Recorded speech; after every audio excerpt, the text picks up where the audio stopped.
welcome to another episode of the Formula E Zone podcast. My name is Jack George Maynard and it's September, so not much is actually happening. So joining me to talk about nothing is Tobias Bloom from eFormLD. Hello, how are you? Not too bad, how are you? Bored, but apart from that, Yeah. I'm good.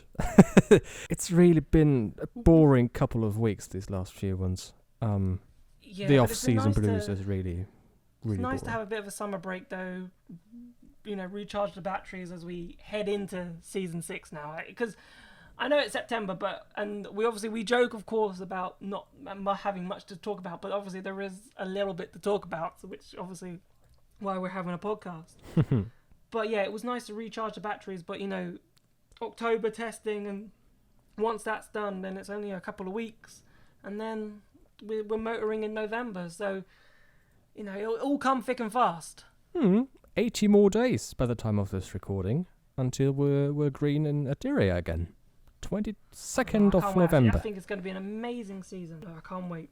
I'm really looking forward to it, especially after I can only repeat, it's been a very boring last couple of days and weeks, and I'm so ready to go now. Really can't wait for the season to begin and to kick off. Yeah. And driver moves, we'll talk about them later. But they're starting to fall into place now. And things are starting to move after the summer shutdown, you could say. So it's starting to get interesting in Formula E. So I think what we should start to talk about first then is because we've had this brand new thing. So Porsche last week unveiled their car, but they decided not to use a usual "here is our car" on Twitter or on via a press release.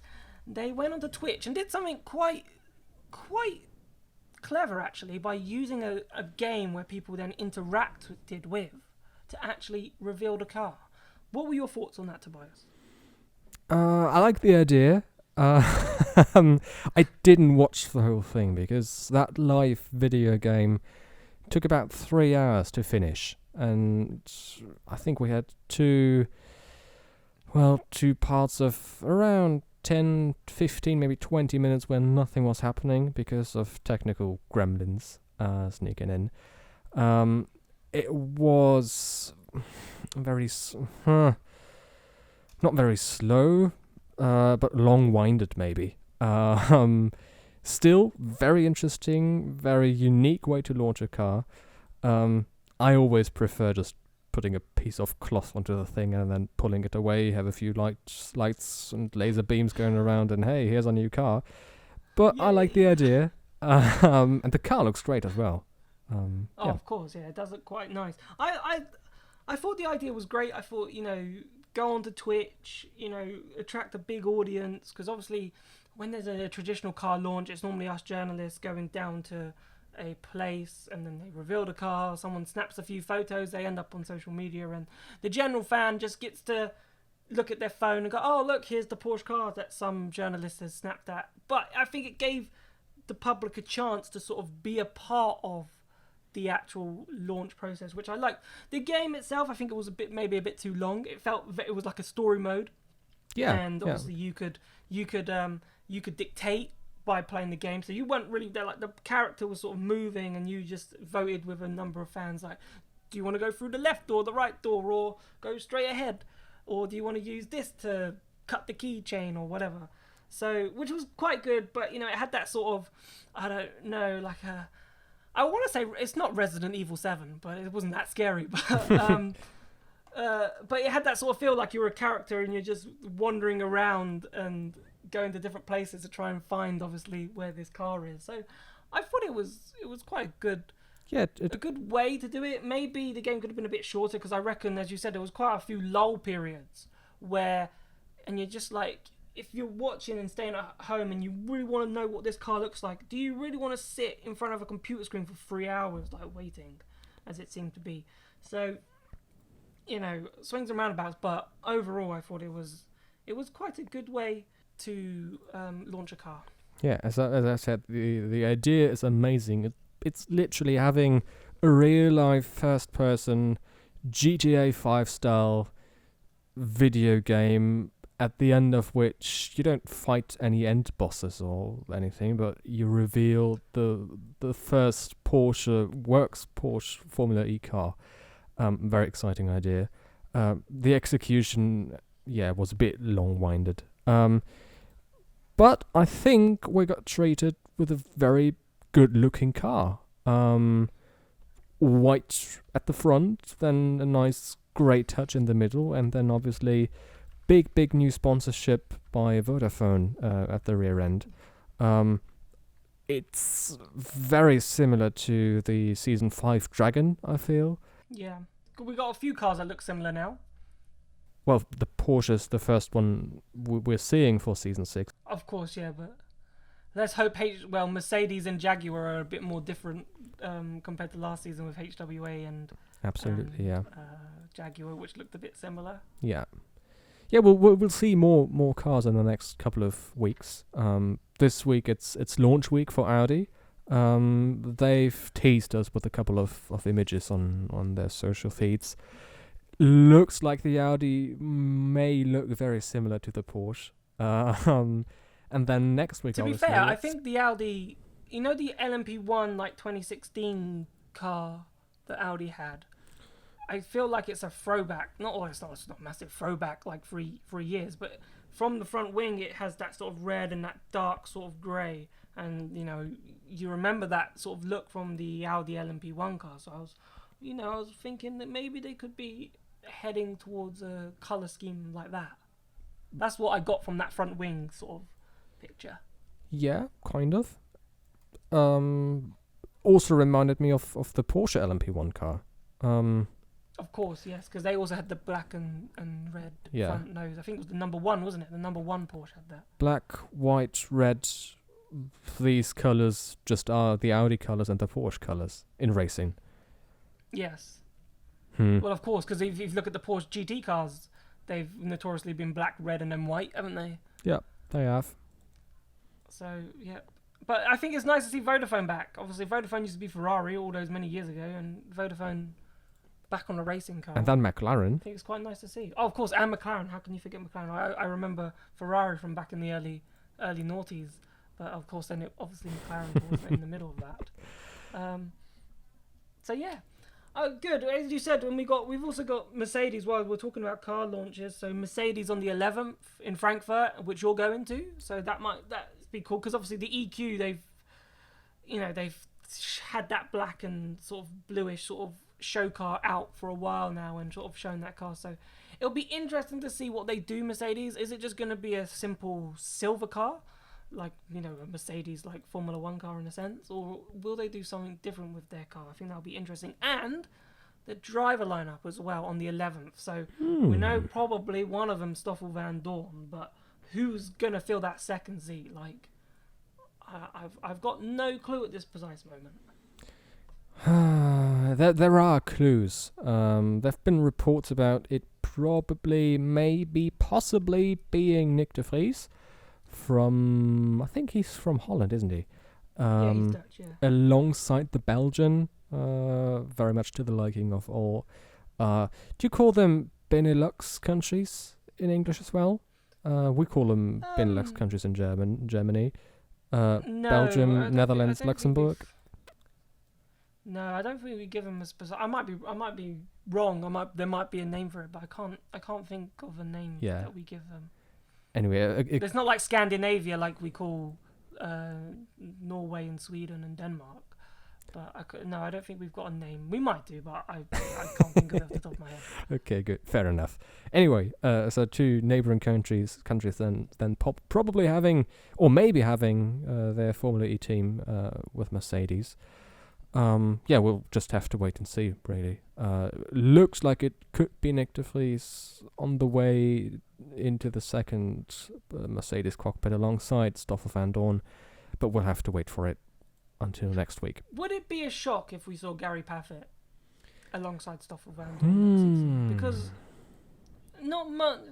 I feel sorry for Gary in a sense, because he had an okay season last season, but he's not been a driver that everyone sort of disregarded him for a seat at Mercedes next season. And obviously, like he's a very good driver. Won 2 DTM championships, so and he's got a good good relationship with the team. Would you be surprised if he was announced alongside Stoffel Van Doorn? Good question. I know Gary did test for Mercedes, but so has Edo Mortara. Esteban Gutierrez tested as well. Yep. Difficult and obviously someone to who say. has Formula E experience, but obviously minor. Yeah, Gary would have more FE experience than Gary would. Of course. Difficult to tell. Don't think it would be more of a surprise not to see Nick being announced than it would be a surprise to see Gary not announced. Does that make sense? Yeah, it'll be interesting. Obviously, it's very difficult at this precise moment to say who's going to be in that car. We're going to find out on the 11th. Like everyone's, we might be shocked, we might be not shocked, we might be pleasantly surprised. Yeah. So we'll just have to wait and see on that one. So I think before we move on, because we want to talk about something a bit later about Formula E and having an iconic race. But before we go to that, there was a piece of news about testing that came out. And obviously, the testing schedule for like October 15th to the 18th. But interestingly, for the first time, and I'm quite disappointed by this, is that there isn't any public access. So normally at Donington, when we were there back in season 1, season 2, I think it was like 1 or 2 days where public had access to, and I think season 2 it was basically the majority of the days. And I think in Valencia as well, since it's moved to Valencia, there's been a day or maybe 2 days where public can get access to. Maybe there's been 1 day where it's just media only. But this year it's just media only, and I struggle to understand really why Formula E sort of made that decision. I think it's a question of demand, maybe, because you have to bear in mind that when Formula E used to test in Donington, there were a lot more potential eyeballs in the area, and fans willing to go to Donington and do and follow the tests. I don't have the impression that fans would really take the long journey to Valencia. Obviously, there are Spanish FE fans, and not to discard them, but Valencia really is nowhere. Or the circuit, Valencia isn't nowhere, but the circuit is in no man's land. And I think the demand for public access in these last 2 years we visited Valencia wasn't all too great, and that might be that's the only reason I can imagine being the reason behind FE not opening up the test to the public. You might be quite right, and maybe it's a shame really that there might be some other tracks around Europe where it might be a bit more, because obviously Valencia, they said that Donington, I remember for years, the drivers was also, obviously it's not a representative track, you always have to wait till the first race of the season, and obviously they moved to Valencia, which also isn't a representative track.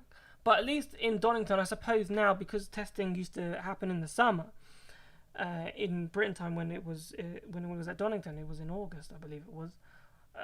At least it was the good weather. Obviously now having testing in October, that's sort of guaranteed freezing cold weather in the United Kingdom. Maybe not all the time, you never know. But I think obviously that was another reason why it probably went away from somewhere which it could have attracted quite a lot of potential fans. But I think there must be tracks in Germany. Maybe you could name a few which might be a bit more suitable to Formula E, and that might actually get fans that actually go whatever the weather is. But I suppose maybe Germany might have the same problem as the United Kingdom in terms of it being too cold at that time of the year. Absolutely. In October, of course, yeah.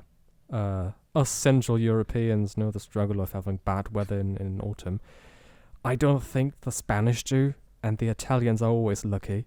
The problem is that it's a session for all teams. All this time 12 teams with 24 cars and a whole operation traveling behind them. and following them around the world to Valencia. The problem is space.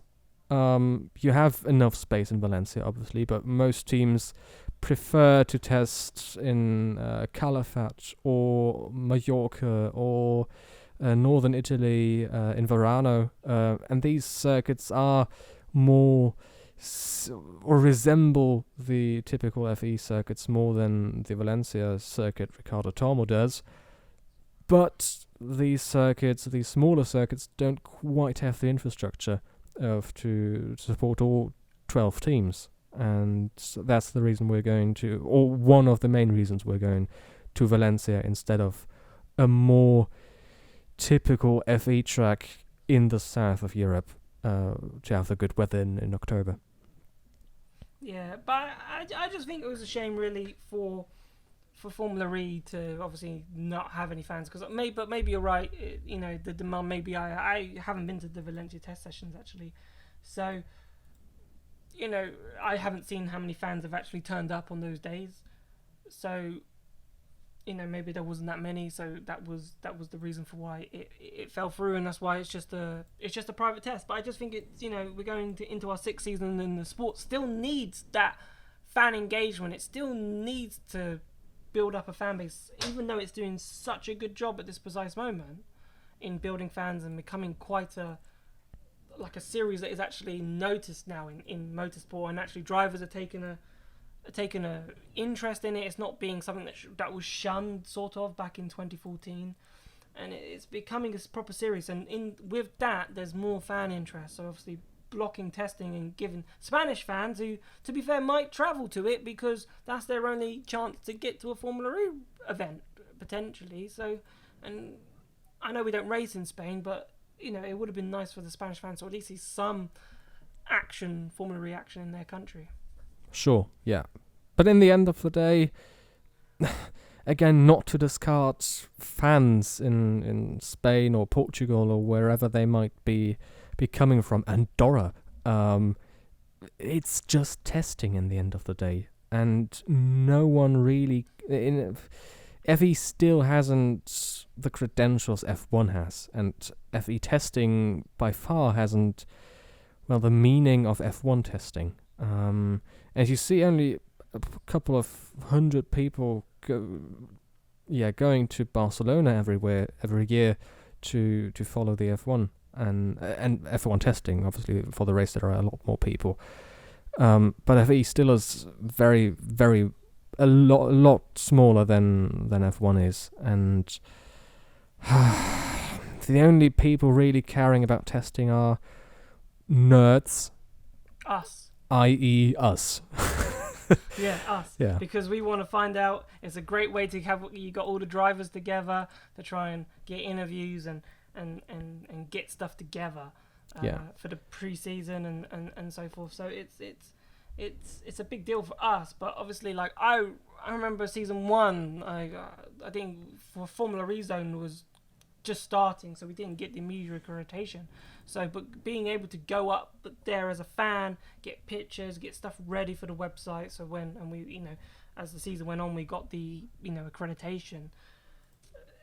But it was a great start to go and actually get pictures, put things onto social media and stuff like that. So, as a fan at that point in time, it was quite good and obviously useful. And I remember tons of fans there. I remember taking some of my cousins down. I was there for season 2.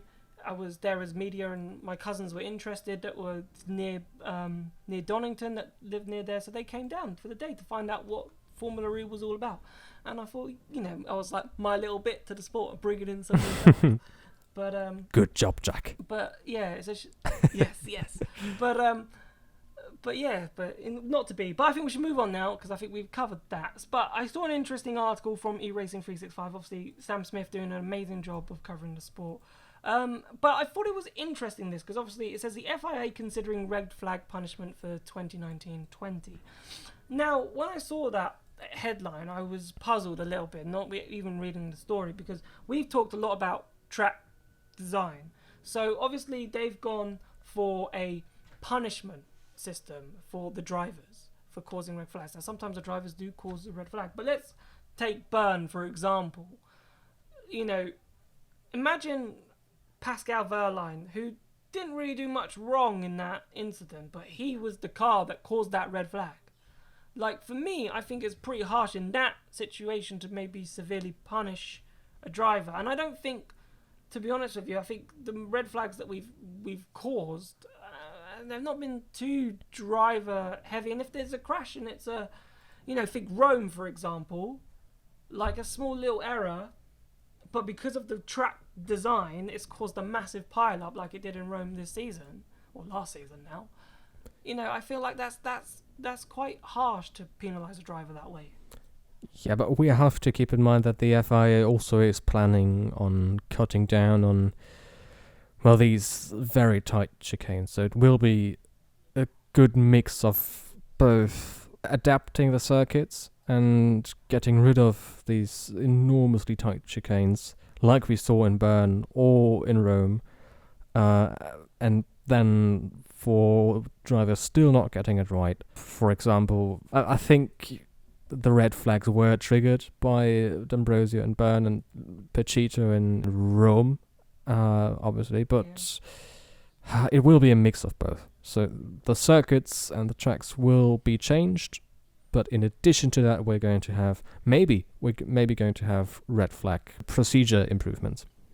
Yeah, just for me, I thought it was a bit harsh on the drivers, and I feel like, for me, I feel like Formula E have got too many Mickey Mouse corners, and I think that's another thing that fans who were trying to get into the series complain about, having corners where, it just makes Formula E look silly, and I don't think punishing the drivers for causing red flags are the way to go. I think maybe punishing drivers for contact and, barging someone into the wall or, closing the door a bit late, maybe, that could be picked up, which was something that really wasn't in season 5, and they were allowed to go racing, which, you know what, Formula E, really and truly, it's the touring car world. It's like a crossbreed between touring car and open wheel racing, because I've just literally just gone off this point, but bear with me.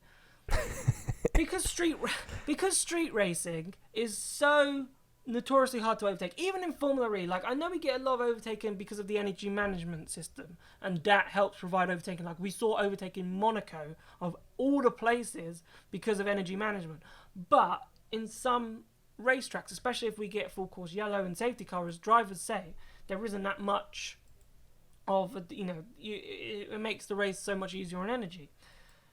So the only way that you can get past is to sort of make contact with the driver sometimes as you're going through, and as they say in America, and I think any racing fan sort of agrees, is like bumping is racing.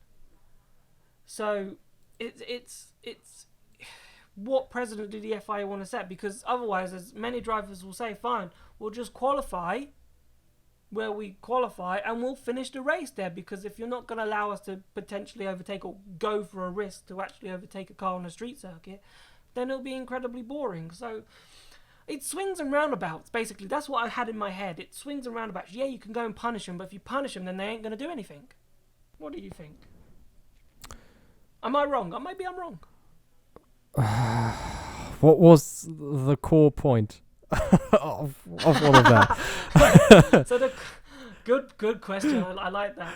No, I think the core point for me is that if we start punishing them heavily for contacting, maybe causing a red flag, are we going to stop them? Are drivers going to say, fine, I ain't going to race. I'm not going to risk overtaking X, because if I get it wrong, I'm going to be penalised. Which many drivers have said. I'm sure they've said it to you as well. Nah, that won't happen. They're race drivers. They can't help it but overtake. But race drivers have to go for the gap if it's there, and I don't think we'll see drivers now hesitating in any way in order to avoid any sort of punishment. I don't think that'll happen. Okay. It's just a suggestion, because I've had it many times. I'm thinking Buemi, Di Grassi. I know they're very political, both drivers, in terms of, they will say something and, it might not be true, but they'll say it to make a point, if that makes sense. So I've had definitely drivers like that tell me. PK, obviously, what he said is something similar to me as well when he was in the series. And obviously, at the beginning of this season, there was, that degree of you were allowed to barge the car out the way, not well essentially, but you were allowed to make contact, put it that way, and get past and get away without penalty. But then, for example, Hong Kong, Sam Bird and Andre Lotterer, where there was contact, but then unluckily on Sam Bird's part, that contact caused Lotterer to basically lose the lead the race and got punched, and he got a penalty. But then we've seen, arguably we've seen that there were worse collisions potentially than what Sam actually did to Andre that weren't penalised, but that was. So yeah, it's interesting. That's also a question that needs to be addressed, in my opinion. You're right. We need consistency with the rulings and with the decisions taken by the stewards and by the race direction. But we shouldn't forget about, as you said earlier, that FE can be a contact sport, and that it is okay to maybe nudge drivers a bit, but it's important not to lose respect on track for each other. And I didn't have the impression of drivers being disrespectful to one another last season, but it was very hard racing and borderline fair/unfair. It's a question of fairness, or it was a question of fairness last season in many instances, and it's a question of people or of drivers' brain fade. Oh Jesus! Yeah, never mind. So sorry. I think what you're trying to say simply is that I think drivers want to know that if I do that, that's going to be a penalty. If I do that and get away with it, then great. That means I might, get to carry on. I'll carry on doing it. But then when someone does something and to one driver that's a step too far and they get away with it, then that's when you start to get the bickering in the media pen. So they'll, someone, and obviously it'll come from the person who has been hit. But then what will happen is the bickering won't start until someone else does something and then gets penalised, and they're like, but hey, hang on a second, they'll be like, this guy did that to him in Rome or Paris and he got nothing. Like, if you look at mine, and then that's what seemed to happen halfway through the season, was drivers were starting to bicker about each other's collisions and say, well, that one was a bit hard, but he didn't get a penalty, but I did. So what's going on there? If that's acceptable, how comes mine's not acceptable? And I think there was just that bit of moaning, that bit of bickering, and that's what sort of the FIA had to sort of stamp out and say, okay, and sort of come across some sort of borderline to say what is legal and what is illegal. And towards the end of the season, it's sort of, that sort of, it sort of faded away and there was a bit more fair racing. Yes, we saw one or two red flags, but, not really to many drivers' faults in terms of collisions. Yeah. If that makes sense. So I think that's what you were trying to say. Yeah, and what I'm wishing for in season 6, from a driver's perspective, is the race direction showing up clear boundaries of the regulations, a bit of respect / fairness / sportsmanship. It wasn't really the sportsmanship that was missing. It could be better. Let's put it that way. So the sportsmanship, quote unquote, returning. And as part of the race direction, or the stewards showing up the clear boundaries, some forms of punishment can be introduced, such as considering red flag punishments in the next season. The racing in many instances just needed to settle down a bit, I think. And which is what the FIA sort of said in the article. They want races to settle down, and they sort of did towards the end. But I still think there's other factors that contribute to a red flag being caused. But anyway, I think we should move on. I think I've been dying to ask this question because I think it's a really important question. It's considering that we're away from the season and maybe to talk about. And I was wondering, will Formula E ever have an iconic race? Because obviously, if you look at Formula One, you've potentially got Monaco as the big one. Obviously, we just had Belgium, and you've got Monza. So there's some iconic races. Silverstone, if you want to put it into that bracket.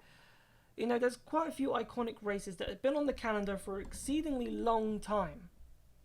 And been in Formula One since, like Monaco and Silverstone, for example, since day one. So, what I was thinking about with Formula E is, looking at the calendar this season, there's only one city, obviously London has come back, but one city that has been on the calendar since the first season, and that has been Berlin. But with Berlin changing the track layout, and obviously it's set to become another change of a track layout because it's on the Berlin Tempelhof Airport, I can't see Berlin ever becoming an iconic race to win because the track would have changed so many times unless they actually settle on a track. So I'm wondering, will Formula E ever see an iconic race? Will Formula E ever have its own Monaco? Will Formula E ever have its own Indianapolis 500? Will Formula E ever have its Bathurst 12 hours? Like, what iconic race will Formula E have in 50 years' time? Good question, yeah, but Jack, you have to keep in mind Formula E only started out in 2014. No circuit can be, kind of the standard circuit, the one with the most tradition, the one we're always not afraid of, but are looking at in astonishment about the history and all of that. Sochi was introduced in 2014 in F1, and that by far isn't iconic in any way. But it's been around for the same amount of time that Formula E has been around. So it does take at least a decade, I would say, until we can truly call a circuit iconic. I'm always thinking about Singapore, and that maybe being iconic. Obviously, it being the standout night race. But I feel Singapore has potential to be an iconic F1 race of the early 2000s in terms of, if you think about centuries. Singapore has potential, and that's been around for a decade now. FE does not have any iconic circuits yet. And I think there is potential, but it's not about the circuit layout or any... Maybe some corners, of course. We have Raidillon in F1. We have, Parabolica. Cops Corner, Maggots and Beckett, Parabolica. Yeah, that's right. So it can be a couple of corners that are iconic. But I think and I feel it's mostly the character of the track that defines it being iconic or not. And the character can massively be influenced by the surroundings. And Silverstone is iconic for, of course, some corners and just for the time it's been around, just like Spa or Monza have. But it's also the surroundings. The fans, I feel, is a major part of what makes Silverstone so amazing. Spa, it's of course the corner Raidillon, it's of course Pouhon, it's of course Blanchimont, but it's also the surroundings. It's going through the forests, it's up and downhill, and just generally the scenery. Monza is iconic for a couple of corners, but it's also iconic for the fans, and it's also iconic for it being the high-speed temple of F1. And FE circuits need, of course, iconic and characteristic corners, and we will need to work on that to have more stability in terms of not only the calendar, but stability in terms of the circuit layout, that we return to a circuit which hasn't been altered in these last few years for a repeated amount of years. So that we can look forward to having iconic corners. FE circuits don't only need iconic corners, but also the scenery is important, and that's a reason I feel that Tempelhof can be iconic, We only had 1 year where we weren't in Tempelhof. But the surroundings, the airport has potential for the Berlin race to become iconic. Now back to iconic FE corners. Which corners on the season 5 calendar would you say have the potential to become iconic? I immediately think of the stadium in Mexico. That's an iconic section for me.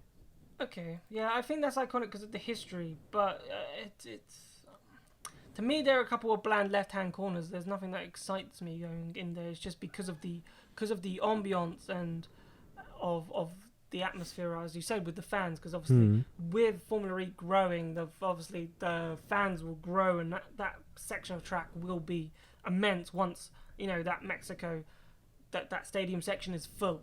Obviously, it hasn't really been full yet in Formula E. Oh, it has. Once it is, it has been full before. Then, yeah, you could be right. That could be quite iconic. But when you said that an iconic corner, I couldn't really think of any. I couldn't really think of an iconic corner. A corner that, to me, in the Formula E calendar, that I go, wow. Now, I've been lucky. Like, if you're lucky enough to own R Factor 2, you can download most of the Formula E circuits that have been on past and present. And I've driven quite a few of them on there, and nothing stood out. Nothing felt amazing. Nothing felt like it could be an iconic corner in future years. Maybe for because Formula E cars, you have to also remember, like, they haven't reached their full potential. Maybe in 10, 15, 20 years time, a Formula E car is just as fast as a Formula 1 car, and potentially, this is all hypothetical. Mm-hmm. So therefore, we need corners in city centre tracks, for example, that will make these cars look amazing. So maybe we're both quite young. Maybe it won't be till we're in our retirement homes that Formula E could potentially have iconic corners because of just how the technology. Because let's think about it. I know I posed the question, but maybe 6 years, 1956, were Formula One fans thinking, oh, this could be, this is a corner that will live forever. Maybe not. But because we talk about all these, because obviously now time in motorsport has gone down the line, and we talk about all these iconic different places. So you get that question of, will Formula E have its race? Fernando Alonso is famously going for this Triple Crown. Will Monaco, the Le Mans 24 Hours, the Indianapolis 500, and will a Formula E race potentially be added to that list? Or could it be added to that list? Or is it too modern for to be added to that sort of list? Because obviously the history around Indy 500, Monaco and Le Mans is gone on so long that Formula E could never maybe potentially touch that. But that's what I was thinking. I was like, could Formula E ever reach that level? Could we have an iconic city that, drivers go to that race and go, oh yes, I want to win that race. If there's one race, like they say in Monaco, for example, they want to win in Formula 1, that's the one they want to win. Will drivers go into Formula E and say, I want to win the Rome E-Prix because that's the most iconic one? Don't think FE will become part of the quadruple crown in the near future. It might one day, but not for now. No, I agree with that. I don't think that will happen until Formula E cars are matching the levels of IndyCar and Formula 1. Maybe 20 or even 30 years down the line, we will talk about FE partaking possibly in the quadruple crown. But we'll have to keep in mind, of course, the history around Le Mans, Indy, and Monaco F1. Of course. There is... I'm still thinking about potential candidates for our most spectacular corner in season 5. And let me go to an iconic ones. I've got a couple ones, or in the history of FE. Of course, the one I'm thinking, I thought of immediately was the stadium section in Mexico. Then there is Rome, the jump in turn 8. Yep. There's pretty much the entire circuit in Punta del Este. I wanted to talk about Punta del Este actually. And then there's turn 3 in Bern, the downhill right-hander. I like turn 3. That turn 3 in Bern. Okay, I'll get that one's a good one as well. I wanted to talk about Punta del Este because I remember a long time ago when Punta del Este was out, Formula E really wanted Punta del Este to become their Monaco. They said it was a perfect race location because it was on the beach, and could have been, there was early signs when it was on the calendar. Formula E, this was people from within Formula E. It wasn't like, they weren't raving about it that this was their next Monaco, but they were really hoping that Punta del Este could become the next Monaco because, if you remember, it was the pit lane, the beach, and Formula E were thinking that could have been a place which could have become iconic because you're racing next to the beach. So it surprised me when a lot of people within Formula E were talking about Punta del Este potentially becoming that iconic race, but then it just gets dropped from the calendar, and I was like, okay. And then we've had so many races. Obviously, we're racing in some iconic cities. You can't deny that. New York, Berlin, Paris, Rome, London when it comes back. Like Hong Kong. There's some really iconic cities, but will those iconic cities ever become into iconic races, or will they just become iconic because it's New York? Like if New York stayed on the calendar for the next 15 years, for example, would that just become a de facto iconic race because we're racing in New York? We've been racing in New York for nearly 20 years. You've got that amazing backdrop. Because it's a city, would the city elevate that to becoming an iconic track possibly in the future? Or will it be, we might end up going to, for example, Buenos Aires. Like Buenos Aires was another one. I think the fast section coming out onto the start-finish straight, I used to love the cars. They had a great camera view. Yeah. And the cars actually looked really quick going through. So it'd be actually quite interesting to see how today's modern days would take that flat, because that would look a bit more spectacular. And Buenos Aires looked quite nice, and the street track was actually was quite flowing there. But we might be going to cities that are unheard of.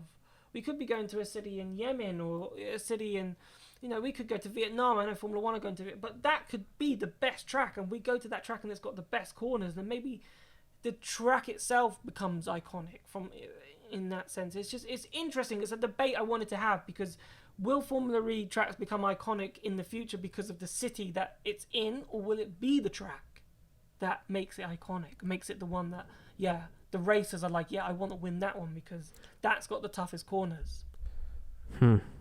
Well, as I said earlier, for a race to be iconic, a circuit or a city or a place needs to tick certain boxes. And one box it needs to tick, obviously, is the location.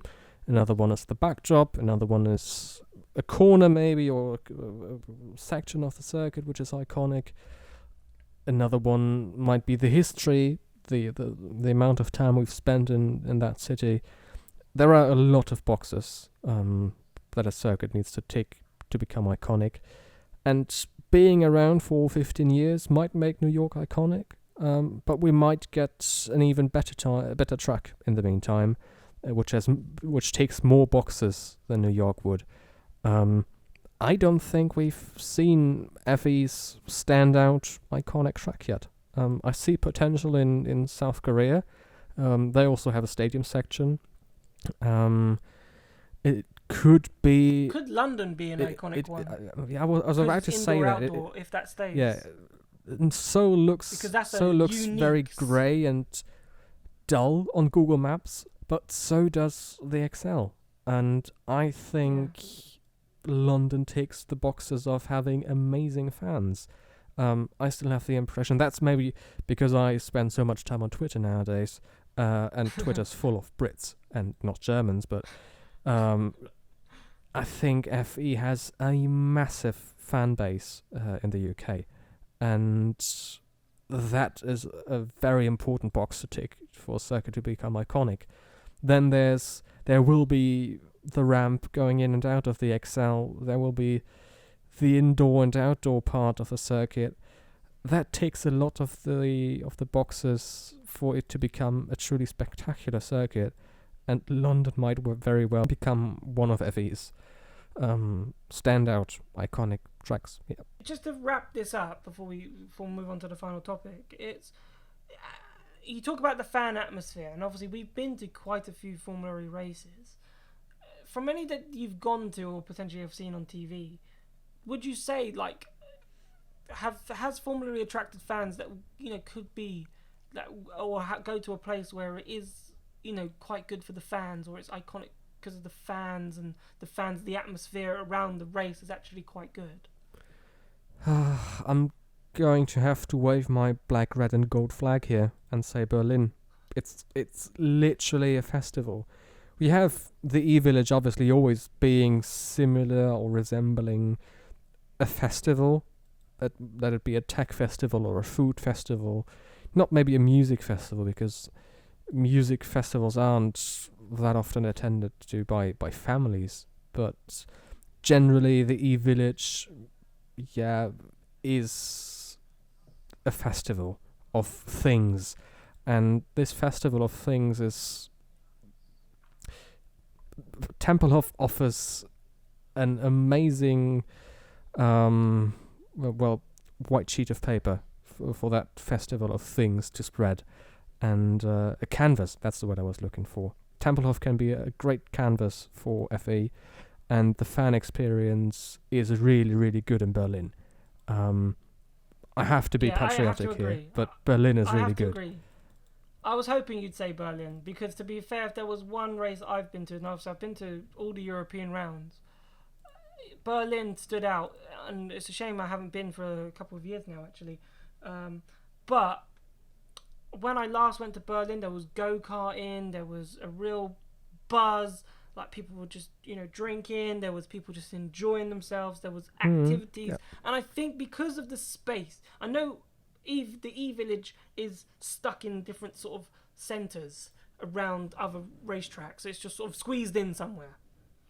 Whereas in Berlin, because, and this is another reason why Tempelhof could become iconic, and that's why I rather than them changing the track layout, I'd rather them build a track layout that would be amazing for Formula E. I know it's like a flat surface, so you can't do too much with, elevation and so forth. But I'd rather them stick to an amazing track. Maybe even build a bridge that they'd have to go over, like in Race of Champions. Build something, because there's something that they can do. Because the possibilities in, and you can have a figure of 8, you could have a car go under while a car goes over as part of the racetrack, but obviously they all have to go, round the same. But, technically if one car's faster than the other, you can get that sort of shot where one goes, it just came into my head. Formula E, pay me later.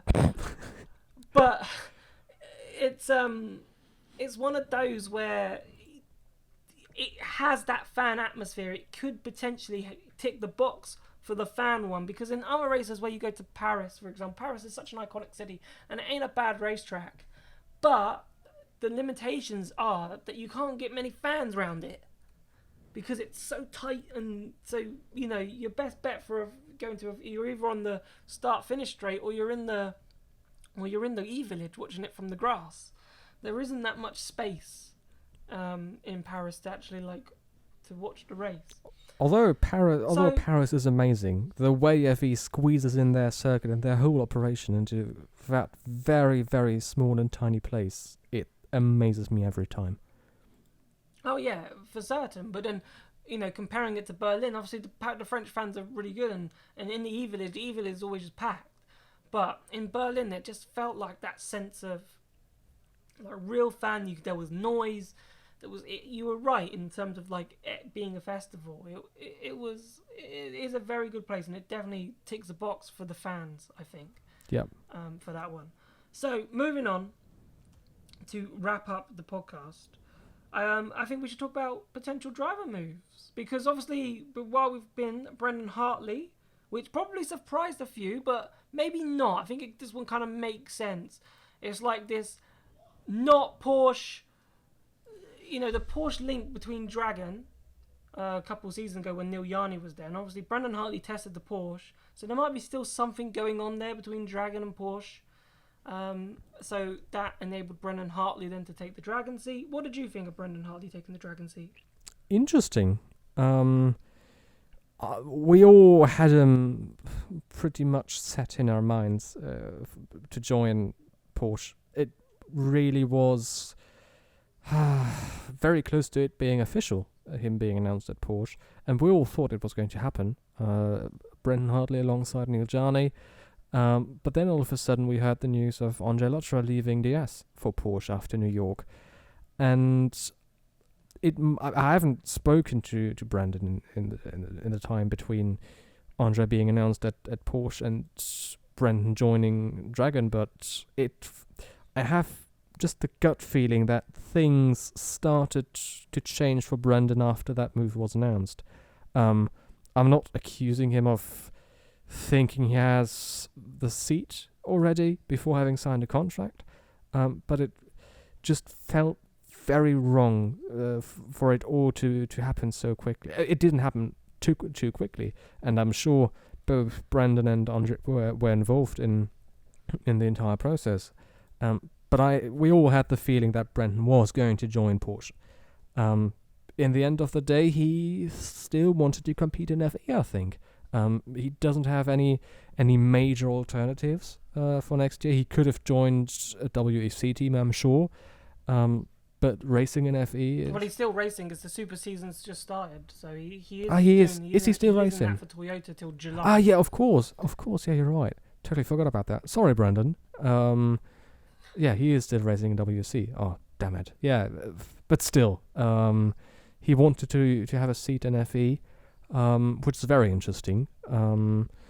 Yeah. I don't know. But another driver that's going to have to deal with all these clashes, because these clashes still remain.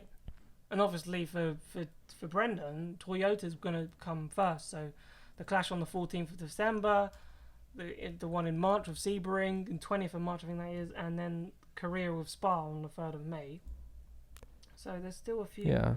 Still a few clashes. I know, they moved. There might be someone else in there. But they moved Spa, so there's not going to be a clash with Seoul now. Oh, okay, of course. Oh, yes, yeah. Apologies, they have moved Spa. So there's just the one on the 14th and Sebring. Yeah. So we are going to have a bit of musical chairs at Dragon once again. Maybe we'll see the return of Felipe Nasser. Who knows? Maybe. Well, we had Jordan King being touted. We wrote an article about maybe how Nelson Piquet Jr. could, if they're struggling for drivers, maybe if he wanted to come back. I don't think he would, but, he's a driver. Dragon has obviously gone really backwards in terms of their technical prowess, and obviously switching from Venturi to making their own powertrains. Maybe someone like Piquet could have been a good driver just to maybe push them back forward, rather than going with a rookie like Jordan King, who's completely new to the series.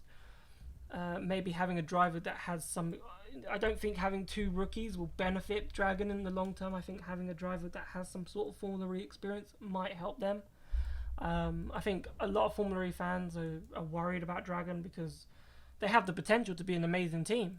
And they were a fantastic team once, when in the days when they had Loic Duval and Jerome D'Ambrosio, and they were able to challenge back in season 2 and season 3. But ever since the Faraday Future deal disappeared, it's been a struggle bus for that team, and I don't know how long. And Jay Penske is a very competitive guy, and I don't know how long he'll stick around with a team that's not performing. So I think maybe someone with Formula E experience like Nelson potentially wouldn't be a bad shout. It's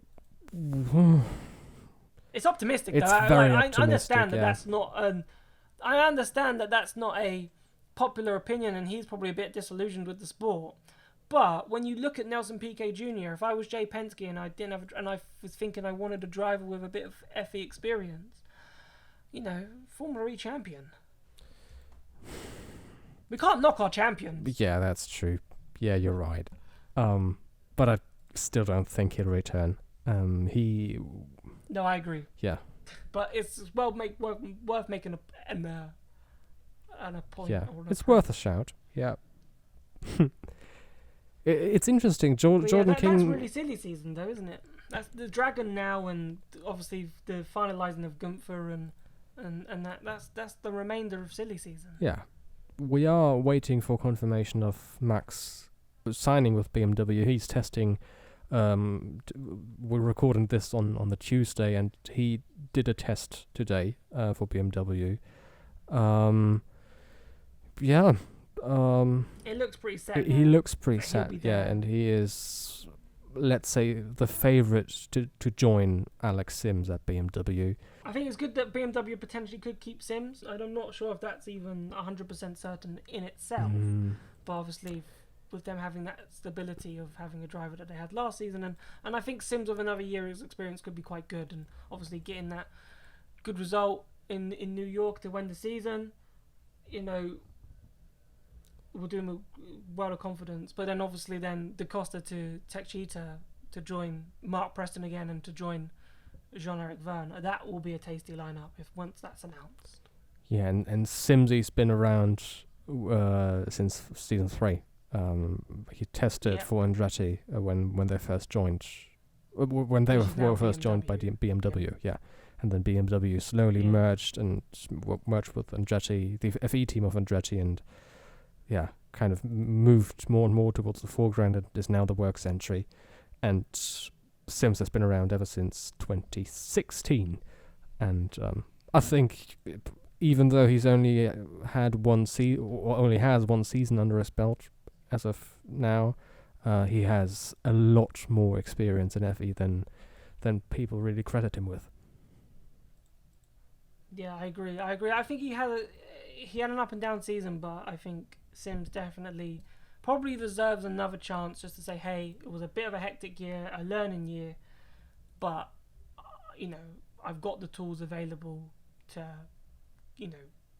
fight for a title, and he could have easily have fought for this year's title. And next year's title could be just amazing. There's so many manufacturers now, so it's going to be absolutely tight.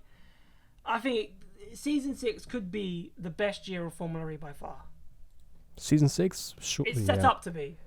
Yeah, but... Porsche, Mercedes, Jaguar, Audi, BMW. It's just unbelievable. The excitement is bigger than it's... I think the excitement before season 1 was a bit bigger, but the anticipation of what will happen in Aderia and these next couple of races, these first few races of season 6, will be about as big as it was before Beijing in 2014. Apart from that, it might very well be FE's biggest season coming up, yes. Yeah, I agree. Right then, I think we've covered everything, Tobias. I think we've done a decent. I think it's been a good podcast. Yeah, actually. We've done good. For nothing to talk about, we've filled an hour, which is fair enough. Yeah. So which is nothing to talk about, but you still fill up an hour. So there we go. Thank you so much for joining again. Thank you for having me. So remember to, if you're enjoying the podcast, there should be new new podcasts, but there'll be new videos coming out. We've got the weekly mailbox hopefully coming out very soon. I know we're finishing up editing that. There'll be some new stuff coming up for the new season, so there'll be plenty to check out on the YouTube channel. So make sure you give the video a like if you're enjoying. That helps us out massively, and a subscribe if you're enjoying the content that we are doing. Thank you so much for listening, and we will see you very soon. Goodbye. Goodbye.